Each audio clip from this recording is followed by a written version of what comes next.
You know, on my bigger channel, XDN Reacts, I'm starting a new series, a new line of series of the top 5 reasons you can't blame this person for this event, the top 10 this, the top 10 that, and I'm going to add that to all my channels. So on this channel, XDN Wrestling, did you see the intro? Oh, the intro is nice.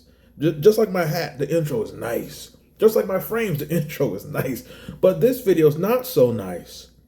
So I'm going to be doing top 10 lists, top 5, you can't blame, top 25 list of different things in wrestling history. And I thought, what's a better introduction to these list countdowns, if you will, than the top 10 bullies? The top 10 bullies in wrestling history.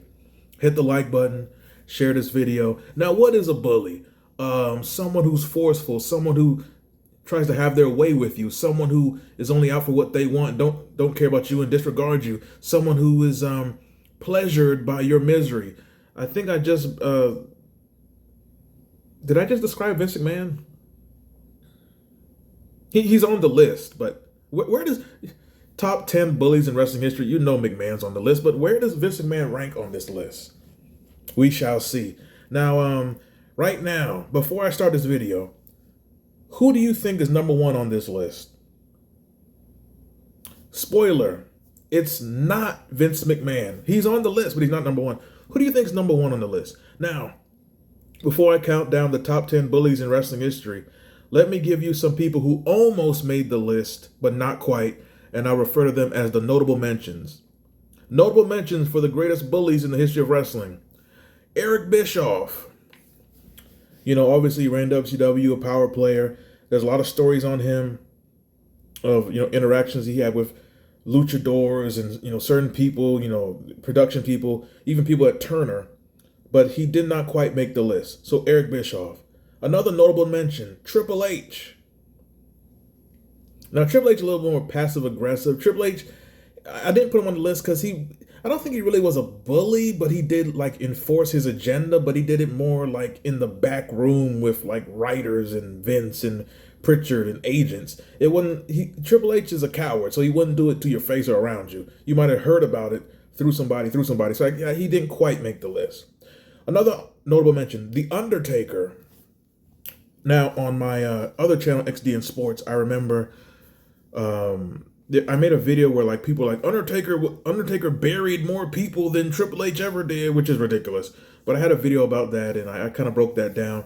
But Undertaker, there are some stories that, namely Brian Kendrick told, where Undertaker would kind of use fear backstage with certain young guys and things like that. And Undertaker did stay on top a long time. So did Janelle Grant and Paige in that one tape. Man, did you see what Paige was doing with Brad Maddox and Little Woods? Oh.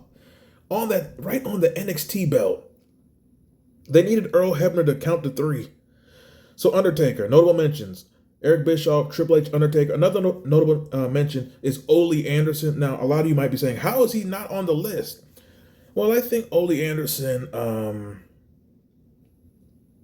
I think he was he had bully tactics, but I think he was just more of a bigot and an a-hole. Now, he was the B word too. A few B words, but I think he kind of acted tougher than he was. I think he's just more of an a-hole than a bully, but I can understand if you have him on the list. Another notable mention, Shawn Michaels. Now, Shawn Michaels nearly made the top 10, which should tell you who's on the top 10 of Shawn Michaels, and Ole Anderson didn't make it. Shawn Michaels, his bullying, mid-90s at the height of his drug problem, and there's so many stories, him confronting Ahmed Johnson. Ahmed, you're doing all these high-flying moves. It makes me look bad when I have to follow you. Or, there's some Bob Holly story. He talked down to The Rock when The Rock was young backstage, which is why The Rock didn't like him for years. There's many stories, but Shawn Michaels, once again, kind of a cowardice bully. Vince McMahon, he was telling McMahon what to do, what he's not going to do. So Shawn Michaels nearly made the list. More notable mentions, Brock Lesnar. A lot of the bullying in wrestling is, young guys and enhancement talent and things like that. Brock Lesnar, there's a couple stories of here and there, but, he didn't make it. Scott Hall's another one. Scott Hall, he didn't make it because he's kind of more of an a-hole once again than I think a real bully. But Bill Watts. Now I no now Bill Watts could have made this list, but I think a lot of his stories, it's just I feel like the 10 who made it had worse stories, but Bill Watts could have been in. And my last notable mention for top 10 wrestling bullies of all time is Andre the Giant. Andre the Giant famously was said to be a bigot, a racist, and also, if he didn't like you, he would take advantage of you in the ring. Randy Savage, Iron Sheik, so on and so forth. But he didn't quite make the list. Now, the top 10 bullies in wrestling history. Let's get this list started. Hit the like button, share this video. Make sure you subscribe to this, my new wrestling channel. All my new videos will be on this channel now. The XDN Sports will have the classic videos. Until the XDN Sports, I got to get the watch numbers up because YouTube was saying I have to get 4,000 hours. I have 1,000 so far. So when the numbers are back up there, I'll have some new videos there, but most new videos will be on this channel. Did you see the intro? I just love the new intro that I made. Now, let's start this top 10. The top 10 bullies in wrestling history. Number 10, the Steiner brothers. Now, you could say they could be higher, but I guess we'll go through the list. The Steiner brothers. Now, infamous stories. The people who made it, there's so many stories. We'll be here for 3 days, so I don't want to go that far. But the Steiner brothers, there was a story with when they were in the WWF that they were like hazing when Doink the Clown had Dink. I believe there's a story where like they hung Dink upside down in the locker room, like they tied his feet to the ceiling or some craziness. They would padlock people's bags, take your gym bag, your travel bag, and padlock it, duct tape it. They take your bag and they padlock and then put it up on the ceiling where you couldn't possibly get it down. They would haze jobbers. They'd be very physical in the ring with jobbers. Of course, the infamous story where I believe it was I don't know if it was Scott Steiner or maybe both of them, but there was a WCW house show in the mid-90s in West Virginia, and DDP, they were doing a battle royal, and the Steiner brothers, they stripped DDP naked in a house show. They stripped him naked in the ring at a house show. Insanity. Scott Steiner never liked DDP. He used to harass Kimberly backstage, that's well known. They said he harassed the Nitro girls. He denied these claims, but people have confirmed this. So number 10, the Steiner brothers, Rick Steiner. I think the greatest incident of him being a bully and taking advantage was towards the end of WCW. There was a match where Conan was in the ring, and Steiner like ran down and he was just potatoing Conan. He's shooting on him in the ring, live shots. And then Conan, after the show, why are you hitting me? Why are you beating me up? And then Rick Steiner is saying, oh, I'm frustrated and they gave me a late cue to go to the ring. And, they're all frustrated, but frustration, you still be a professional. That's another part of this list. It does not matter. You have to be a professional. These people on this list were not professionals. Oftentimes, they were never professional. So number 10 is the Steiner brothers. Number 9.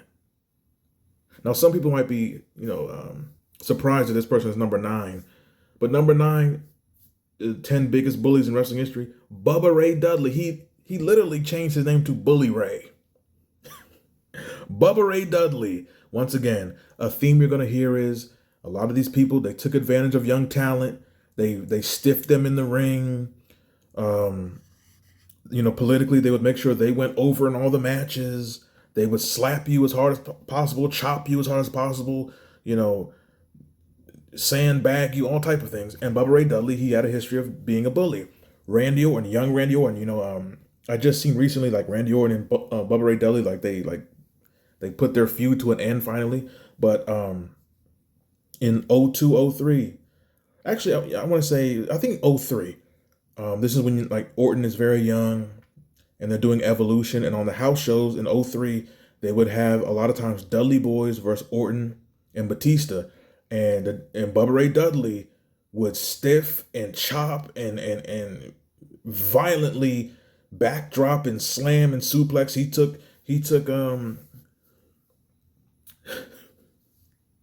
took advantage of them being young, knowing they wouldn't complain or talk back, which is what a lot of these veterans do.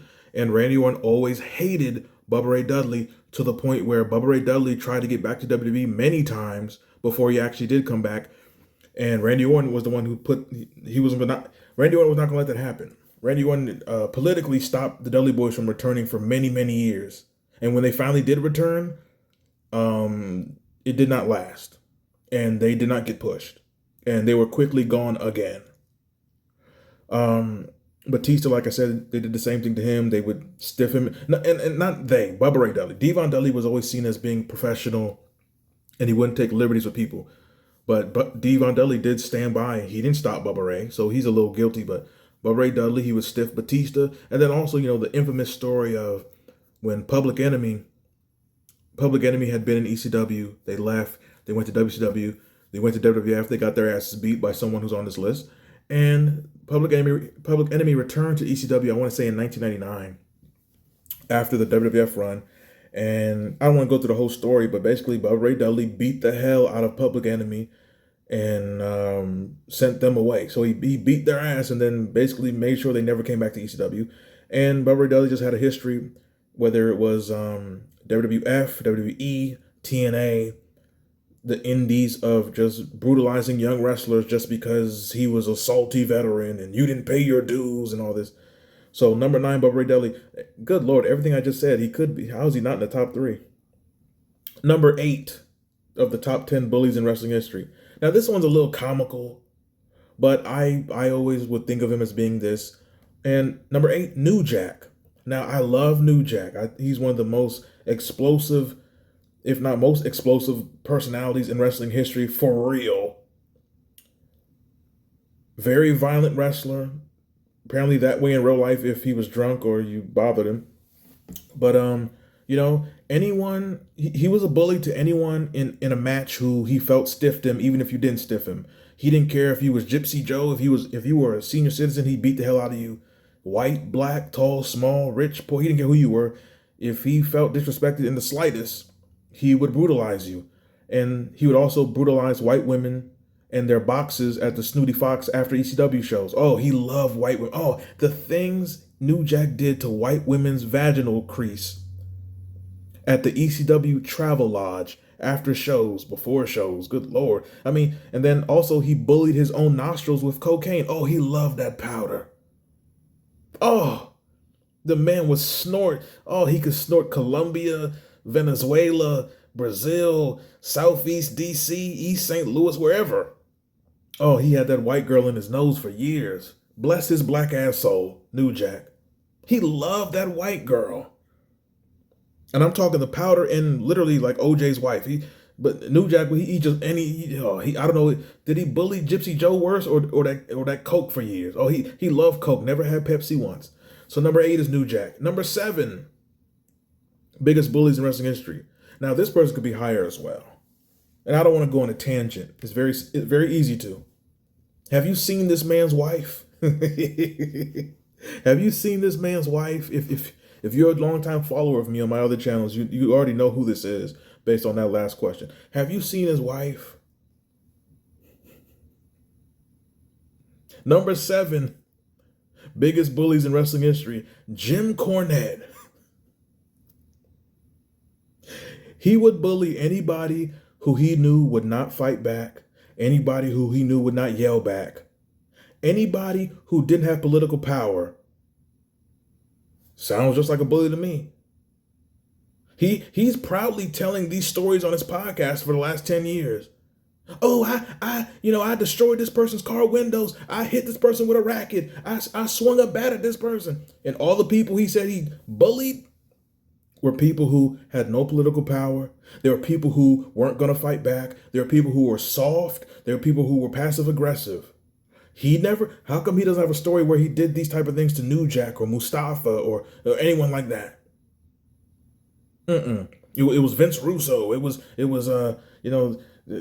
some Smoky Mountain mid-carder who never was going to go anywhere anyway. So, I mean, if you're in Smoky Mountain and you're like a veteran, like your career is over. Jim Cornette, he would be in a company with somebody and he'd talk bad about them in creative meetings, but never to their face. Then he'd leave a company and then bury everybody. Oh, he's been ranting on Shawn Michaels and Triple H. Do you think he cussed out? Excuse me. Do you think he ever cussed out Shawn Michaels to his face in 1996? No. But he's been doing it on his podcast for 20 years. Oh, he would go off on All these people, did he ever do it in their face? No. He leave a company and then he rant and rave about you forever because he believed he would never see you face to face. And then he ran into Santino at a convention in Detroit and Jim turned into Karen Cornette. Have you seen Cornette's wife? Damn. No wonder he's an atheist. My God. Pun intended, I guess. Number 6. Top 10 bullies in wrestling history. Number 6. The late, great Bruiser Brody. Now, Bruiser Brody, this one's simple. Bruiser Brody was someone who, he was very quick to dismiss you. He was very quick to not give a F about you. If you were booked in a match with him, but he thought you were a nobody, immediately no selling you, stiffing you, no respect for you. Probably not even going to follow whatever the finish was. Young wrestlers, promoters, he didn't give a damn about a promoter. He would go against whatever promoter wanted. He would do what he wanted. There was rumors he wanted to crash WrestleMania 1 and ruin the show. Like Bruiser Brody, wrestlers, veteran wrestlers, young wrestlers, promoters, anyone who he saw as not being on his level or anyone that he thought didn't deserve to be in the ring with him or didn't, and anybody. Bruiser Brody's a legend, but he was very unprofessional. But the difference is, who was going to tell him that? Because he could beat anybody's ass for real in real life. So you weren't going to tell him, "Hey Frank, stop doing this." Okay, and then he's going to he's going to physically destroy you. I guess like McMahon physically destroyed Janelle Grant. But so Bruiser Brody was a problem. Number 5, the Dynamite Kid. Oh, 2 words, Jacques Rougeau. You know, I'm sure Kevin Owens loves Dynamite Kid. If you know, you know. But Dynamite Kid, he would harass and intimidate anyone he knew. Like most bullies, once again, this is a theme. He would harass and intimidate whoever he knew wouldn't fight back or whoever didn't have political power. A big part of bullying in wrestling is you go after people because they have no political power to get you fired or buried. That's a theme with all these people.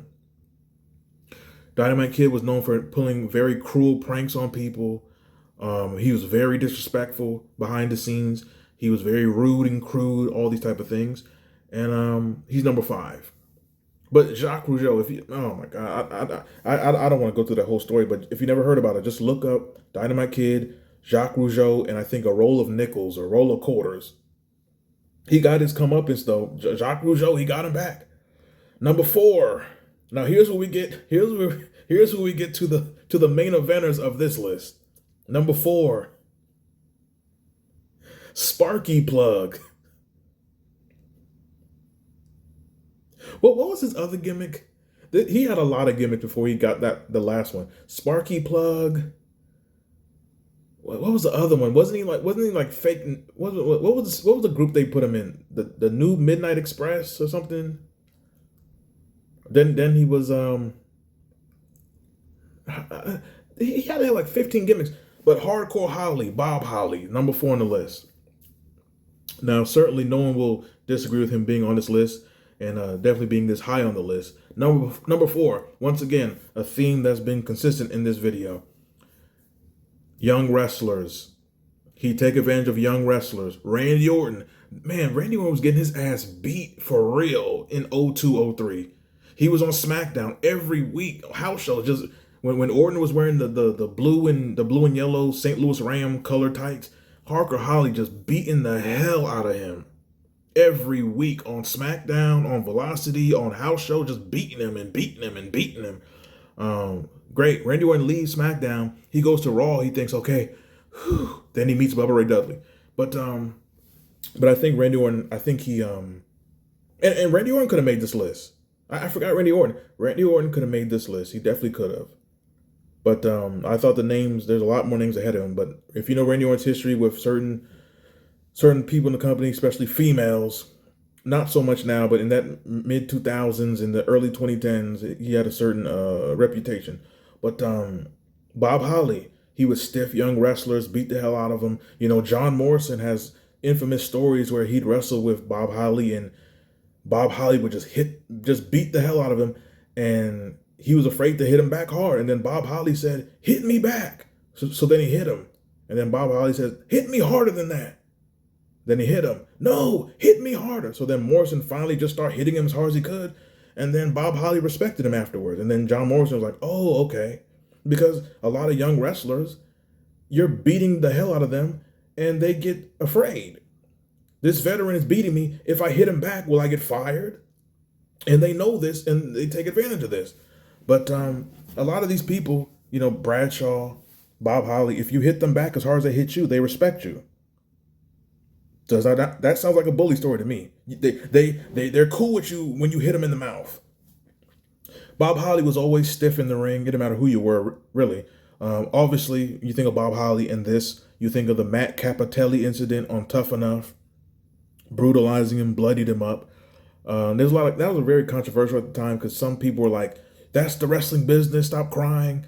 Other people were like, he went too far. I think Triple H wanted to get Hardcore Holly fired, but Bob Holly, he had like people like him. It's like he had political ties. Like for Bob Holly to have people in the office who liked him, why do they like him? More on that later. There's someone else on this list who did the worst, and he stayed forever in the company because he made people laugh backstage. Because this is this business.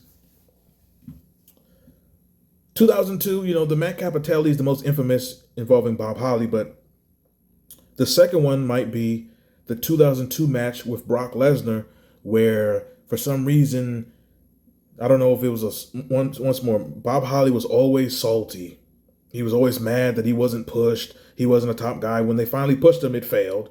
But Brock Lesnar in 2002, the next big thing, he was heavily pushed. Huge marketing campaign. And Bob Holly, he appeared to be jealous and salty. Another young guy comes in here and gets pushed. I've been in this company since 94, 95, 96, and they're not pushing me. Well, they're not pushing you because you don't have what it takes to be a top guy, which was proven later. So him and Brock Lesnar have a match, and he sandbags Brock Lesnar. And for those who don't know, sandbagging is in wrestling when someone's going to pick you up for a move, you try and dead weight them so it's hard for them to pick you up. All it does is make the match look horrible on TV, and it makes you look unprofessional. But Brock Lesnar is so damn strong, he picked him up anyway, but then he dropped Bob Holly on his neck, and Bob Holly broke his neck because he was being an idiot sandbagging Brock Lesnar. Imagine being in a match with Brock Lesnar and you're trying to not work with him. You do realize Brock Lesnar can break you in half, right? And we're not even talking about now Brock Lesnar, who's scary. We're talking about 2002, 25 years old Brock Lesnar. I don't care what it is. I don't care what age it is. You should not mess with Brock Lesnar. But you're messing with him literally at his physical peak because you're jealous that he's getting pushed over you. And then Bob Holly ended up with a broken neck because of it.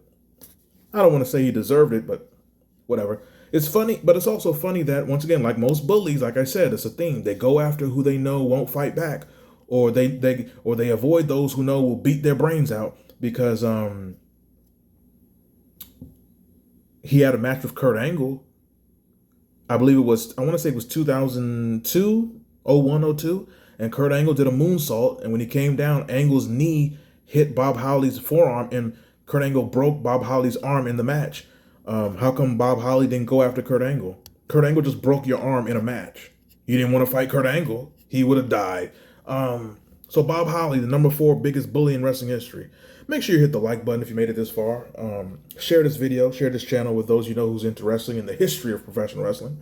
If you want to support the channel, if you want to suggest the next top 10 list, you can donate to the Cash App. It's XDN Wins, and we'll go from there. Now, the number 3 biggest bully in wrestling history, Big Van Vader.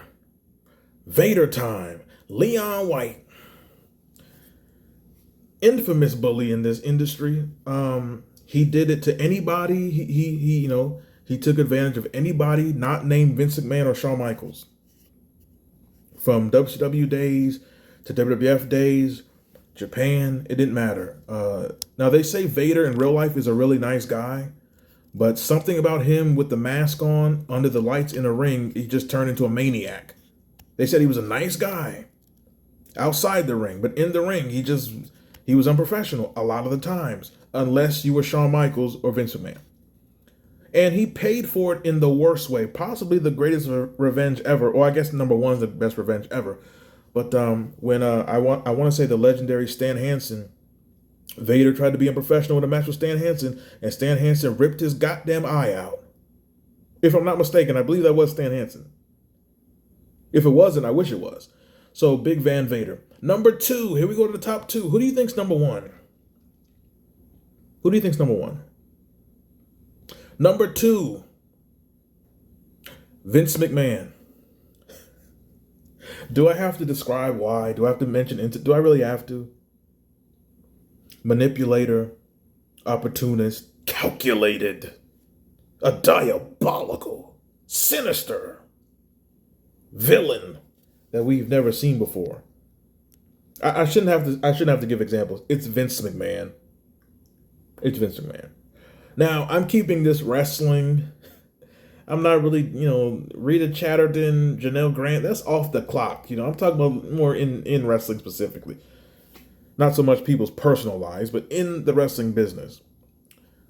It's Vince McMahon. Now, let's go to number one. Now, before we get to number one, let me recap the list of the top 10 bullies in wrestling history. Number 10, the Steiner brothers. They tie at 10. Number 9, Bubba Ray Dudley. Number 8, Jerome Young New Jack. Number 7, Jim Cornette. Number 6, Bruiser Brody. Number 5, the Dynamite Kid. Number 4, Hardcore Bob Holly. Number 3, Big Van Vader. And number 2, Vince McMahon. Now, the number one bully in wrestling history, you got to know who it is. You got to know. You got to know. It's not Ric Flair. It's not Hogan, Rock, Austin, Foley. Certainly not. Sabu, no. Taz, no. ECW Taz could have been on here. Okay, ask Stevie Richards. Raven could have been on here. Ask Stevie Richards. I might have to do a list of the top 10 people who bullied Stevie Richards. Good Lord. Scott Hall, I think Nash, probably Heyman, probably New Jack, definitely Taz. Did I say Taz? Taz. Maybe Perry Saturn? I don't know. Raven, definitely. I don't know. That might be a list one day. The top 10 people who bullied him. But the number one bully in wrestling history, JBL, Bradshaw, John Charles Layfield, John Bradshaw Layfield, Justin Hawk, the white guy in the APA, the white guy in the Acolytes, the fourth white guy in the Ministry of Darkness. You remember when Undertaker was speaking in tongues? I bet Vince McMahon was speaking with his tongue too when he was with Rita Chatterton and Janelle Grant. But JBL, you should already know. JBL, anyone who was smaller than him, young guy, lower card guy, which is funny because he was a lower card guy except for like 2 years. JBL, he bullied everyone, harassed people. He was loud in the locker room. He was rude and crude. He was disrespectful. The Miz, Crash Holly, Grandmaster Sexay, numerous of people. And then one day, Joey Styles hit him in the mouth. Joey Styles did the Sugar Ray Robinson, the Rocky Marciano, the Ali Shuffle, the Joe Frazier left hook, the Mike Tyson right hook. Joey Styles just, Oh no, Joey Styles, he hit JBL with every finisher on WWF No Mercy, Warzone, Attitude, Royal Rumble, Raw 2, SmackDown vs. Raw. Oh my God, Joey Styles he laid the hand of God down on JBL, which has to be the greatest revenge in wrestling history, the greatest payback ever. Sorry, Jacques Rougeau, but where is Joey Styles now? But that's my list. JBL, documented history. I'm kind of surprised you never heard him doing something to Orlando Jordan because, he harassed Rene Dupree. Rene Dupree said every day for like a year, JBL will call him a French nigget and a French F word every day for a year. It's numerous of stories. But like most bullies, he didn't mess with The Rock. He didn't mess with Austin. He didn't mess with, he would not mess with Triple H. Your career's over. But JBL, just like Bob Holly, he was allowed to do these things, and he was allowed to do it because people in the office thought JBL was funny. He made Bruce Pritchard laugh. He called him Mr. Pritchard. To this day, Pritchard loves JBL. Cornette loved JBL. Oh, two bullies. Cornette loved JBL. Cornette has defended JBL for years because he likes him. There is no defense of JBL's action. There's none. But Cornette defends him. But Jim Cornette's a piece of trash, but we know that. Cornette can't whoop me in a fight. Him or his buck-toothed wife. Fuck it. So JBL, he's number one on the list. It's not. I don't think it's debatable. In wrestling, if you're talking about just personal life, then Vince McMahon probably number one. But in wrestling, JBL. What are your thoughts on the list? Leave it in the comments. Who did I miss? And what order? Do you think I got the order right? What order would you put? What would be your top 10? Go ahead, write a paragraph, type as long as you want. Just please have your spelling right. If you enjoy the content, hit the like button, subscribe to this channel, share this video. This is the first top 10 list. I have many lists coming. That's what she said. If you want to support the channel, if you have a video request, if you want to request what's the next video in this series, you can donate to the Cash App. It's XDN Wins on the Cash App. I'm up out of here, and that is it.